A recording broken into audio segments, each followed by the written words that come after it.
Hello guys, welcome back to the channel. In today's tutorial, I'm going to show you the best method to get the Shadow Dragon in the Fall Harvest update of Glory Garden 2 game of Roblox. Okay, let's get into it, guys. Basically, the Shadow Dragon is one of the rarest wild pets in the game, so simply waiting for it to spawn can take a very long time. Instead, the best strategy is to create as many wild pet spawns as possible. To do that, you'll need a wolf. Every night when the moon rises, the wolf will howl and summon 3 wild pets. If you have a big wolf, it summons 5 wild pets, while a mega wolf summons 8 wild pets. More wild pet spawns mean more chances for one of them to be a shadow dragon. If you have multiple wolves, equip them all. Each wolf can activate its ability during the night, allowing you to generate even more wild pet spawns in a single night cycle. You can make this method even better by using the harp.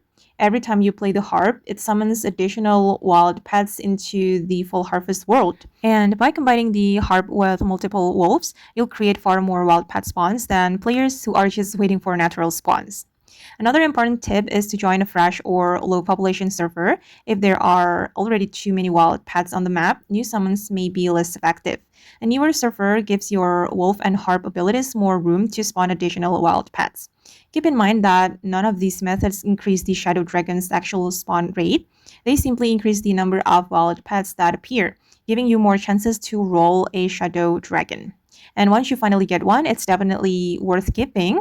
The Shadow Dragon uses its ability every 18 minutes, applying the Veil mutation to a nearby crop for an 8x value multiplier.